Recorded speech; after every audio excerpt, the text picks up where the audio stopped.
पहले मतदान, उसके बाद और जलपान अगर इन्होंने बना दिया तो फिर मतदान पीछे। अरे भाई बोलो, सही है कि नहीं? अगर इन्होंने जलपान पहले बना दिया तो फिर मतदान पीछे रह जाएगा कि नहीं रह जाएगा? इसलिए इनको इसलिए बैठाना है कि पहले जलपान आपको उस दिन नहीं बनाना है, पहले आपको अपने घर से मतदान करना। आवाज नहीं आई, मतदान करना है। अकेले थोड़ी ना बोलेंगे भाई, मतदान करना है। पहले हम तो करेंगे अपने साथ में घर वालों को भी मतदान। थोड़ी सी अगर और हिम्मत मच जाए तो मोहल्ले वालों को, अगल बगल वालों को, रिश्तेदारों को भी जगाकर मतदान लोकतंत्र के पर्व को सबका पर्व बनाने का काम हम सबको करना है। और एक चीज समझिए, अभी चुनाव चल रहे हैं, मथुरा 47-48% वोटिंग, गाजियाबाद 51% वोटिंग। अगर वोटिंग घटी तो भी जो उद्देश्य है हमारे जय भगवान जी का, वो भगवान जय भगवान जी का उद्देश्य तो सर उद्देश्य सही बताएंगे तो देश की पूर्ति। और एक चीज समझिए, ये समाज वो है, जैसे भी सामाजिक रूप से भागीदारी की बात करी कि मंदिर में अंदर गौशाला, लायंस क्लब, आई कैंप, ब्लड डोनेशन कैंप, जितने भी सामाजिक, सांस्कृतिक, शैक्षिक जितने भी कार्यक्रम है, अगर उसका कोई सूत्रधार होगा तो ये बैठा हुआ है समाज है उस सबका। लेकिन होता क्या है, राजनीति में जो व्यक्ति, जो कौम, जो बिरादरी एकत्रित नहीं, जब एकत्रित होकर अपनी संख्या बल का प्रदर्शन करना जानती है, तभी उसके अधिकार सुरक्षित है। और आज चाहे जय भगवान जी के माध्यम से हुआ हो, चाहे दीपक जी ने सबके माध्यम से, चुनाव के समय, क्योंकि इसके लिए कहा जाता है कि वह समाज जिस समय चुनाव होता है उस समय पिकनिक का, हमारे घर में अभी मैं जहाँ सोसाइटी में रहता हूँ, मेरा तो इतना 12 दिन बाद लौटा हूँ, मैं तो कल ही लौटा हूँ रात में। लेकिन जब सोसाइटी में आया तो कहते भैया 26 तारीख को वोट पड़ने दे, पड़ने पड़ गया 27 का शायद, क्या था शनिवार संडे ऐसा कुछ पड़ा 3 दिन का। कह रहे थे कहाँ चले गए, हमने कहा नैनीताल चले। मेरी सोसाइटी में ज्यादा से ज्यादा 30% वोट पड़ा, सब कहाँ चले गए, नैनीताल, सब घूमने चले गए, क्योंकि हमारे वोट की महत्ता नहीं स्थापित। और वोट की महत्ता नहीं स्थापित, जिसकी वोट की महत्ता नहीं स्थापित, उसको एक चीज समझ लिए, उसके राजनीतिक अधिकार भी सुरक्षित है। और राजनीतिक अधिकार, हम बात को चाहे जितना कहें कि दिल्ली के अंदर हमारी आबादी कितनी है, दिल्ली के अंदर हमारी आबादी 23 से 24% दिल्ली में वैश्य समाज रहता है, और 23 से 24% रहने के बावजूद चाहे नगर निगम का इलेक्शन रहा हो और चाहे विधानसभा के लिए उठा कर देखिए, और चाहे लोकसभा भी उठा कर देखिए, उस अनुपात में हमारी भागीदारी क्या है। एक मायावती जी ने हमारे उत्तर प्रदेश से जब चुनाव लड़ रही थी आज से 15 साल पहले, तो उन्होंने एक नारा दिया था, जिसकी जितनी तैयारी सत्ता में, जिसकी जितनी आबादी उसकी उतनी। ये स्पष्ट बड़े चीज। उन्होंने एक उनके मंत्री थे, मैं एक मीटिंग में था, मंत्री का नाम नहीं याद आ रहा, आज से लगभग 20 साल 25 साल पहले की बात है। उन्होंने कहा अम्बेडकर जयंती, डॉक्टर अम्बेडकर की जयंती, उनका पूरा एक समाज मना था। गांधी जयंती पे उद्बोधन हो रहा था, ठीक है, अम्बेडकर जयंती अगर सरकार न भी मनाए तो उसके समाज का एक एक बच्चा, तो सर जब अम्बेडकर जयंती होती है तो किसी को किसी के लिए कोई निमंत्रण नहीं देता, देता है?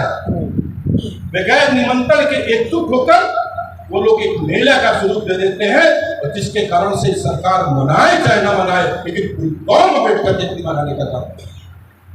लेकिन गांधी जयंती उन्होंने बड़ी कड़ी बात कही, उन्हें गांधी जी वैसे समाप्त थे। अगर सरकार गांधी जयंती न मनाए तो लोग आने वाले समय में गांधी जी को भी भूल जाएंगे कि उन्होंने भी वैसा अपना समाज को बनाने का काम करता है। क्या आने में जाओ तो ये तो पता है कि वैसे समाज के पता है कि नहीं, आवाज बोलो पता है जी। लेकिन बिल्कुल चुपतू ही बात कही उसने, अगर सरकार गांधी जयंती न मनाए तो गांधी जी को पूजने वाले कोई न रहेंगे, और अम्बेडकर जी को सरकार मनाए चाहे ना मनाए, लेकिन उसकी कौम मनाने का काम करती है, तो सरकार अपने आप पूजने का काम। और आज के दिन हमको एक चीज समझिए, इस लोकतंत्र के पर्व में हमको मतदान करना है, मतदान के लिए प्रेरित करने आए, मतदान करना चाहिए। मैं किसी से किसी दल से प्रतिभाग नहीं रखता, न सपा भाजपा न कांग्रेस, मेरी किसी से दल की प्रतिबद्धता नहीं, लेकिन प्रतिबद्धता मेरी ये है कि समाज का व्यक्ति कैसे उठे। जब समाज का व्यक्ति, और एक चीज मुझे एक उदाहरण देकर मैं बात समाप्त करता हूँ। श्यामाचरण गुप्ता मेरे यहाँ से सांसद थे बांदा चित्रकूट से, और जब बांदा चित्रकूट के जब सांसद नहीं थे तो वहाँ गांव मोहल्ले में छोटे छोटे शहर थे, छोटे छोटे कस्बे पड़ते हैं, मऊ, मानिकपुर, राजापुर, पहाड़ी, ये छोटे छोटे बहुत छोटे। वहाँ ददुआ का नाम सुना हो, सुना कि नहीं? ददुआ टोकिया जितने गिरो हुए सब वहीं हुए, जितने 10 शुरू हुए। होता क्या था, तो छोटी दुकान करता था, उनके यहाँ से उनके धुर्गे आते थे और कुछ ना कुछ सामान क्या करते थे, लिया और पैसे नहीं दिए। श्यामाचरण गुप्ता को, और जब श्यामाचरण गुप्ता सांसद बन गए, एक चीज विश्वास मानिए, वो जो गरीब आदमी है जो बिल्कुल चाय की दुकान और समोसे बेच रहा है, जिस दिन से वो सांसद बना उस दिन से लोगों ने, चाहे पुलिस के कर्मचारी हो और चाहे अपराधी हो, किसी ने भी खाने का काम नहीं किया। उससे लगा क्योंकि वहां पर उस कास्ट का प्रतिनिधित्व, और एक चीज समझिए, जिस क्षेत्र से जिस जाति का प्रतिनिधित्व होता है, और एक बार वो व्यक्ति जीत जाए, एक बार व्यक्ति जीत जाए तो वो सीट उसी की कहलाने लगती है। एक उदाहरण मैं देता हूँ, अपनी बात को समाप्त करूंगा। गाजियाबाद में समझ आया तो नहीं हो रहा, क्या हो रहा है? एक उदाहरण देकर अपनी बात को समाप्त करूंगा, बैठ जाओ। बात सही लग रही नहीं लग रही, ना अच्छी लगे तो बंद कर, 2 मिनट कह के अपनी बात को समाप्त करूंगा। एक गाजियाबाद का उदाहरण देता हूँ। गाजियाबाद में सन 52 से चुनाव हो रहे हैं, जब से देश आजाद हुआ तब से चुनाव हो रहे हैं। जब से आजाद हुआ उसमें तब से लेकर अब तक किसे 10 बार सांसद किसी बिरादरी का हुआ है, तो वैश्य अग्रवाल समाज का हुआ कि नहीं?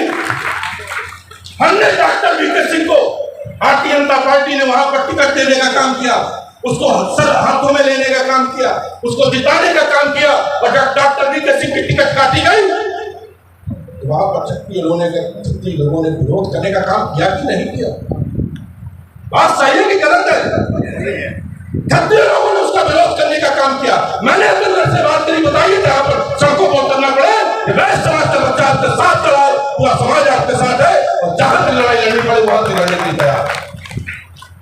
एक चीज समझिए, इसीलिए कहा जिस क्षेत्र से जिस जाति बिरादरी का प्रतिनिधित्व हो जाता है उसकी सीट उसकी कहलाई जाती। एक बार जीत जाए और कहीं दुर्भाग्य से 2 बार जीत गया तो फिर चाहे सत्ता पक्ष हो चाहे विपक्ष हो, कोई बात नहीं, गलत बात तो है क्या? फिर आदमी उसी में देखता है कि भैया ये पूर्वांचल का है। आया उदाहरण कि नहीं आया कि भूल गए सब? अरे आप गलत लाइन निकाल रहे हो। मेरा कहने का मकसद मैं स्थानीय स्तर पर बात कर रहा हूं। जब टिकट देने की बात आई, यहां पर बताया गया कि 16,000 जिसका मतदाता हो, 4,500 जिसका परिवार हो,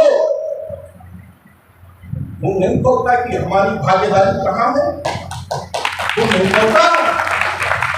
और जिसका खून नहीं खोलता तो समझ लो उसको इतिहास में कभी उसका नाम दर्ज नहीं हो सकता।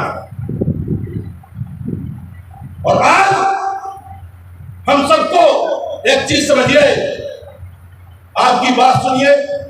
हम तो एक चीज कहते हैं, समूहबद्ध होकर मतदान करिए। मतदान किसी को करिए, हम ये नहीं कहने आए किसको करिए, ये काम करने का काम आपका है।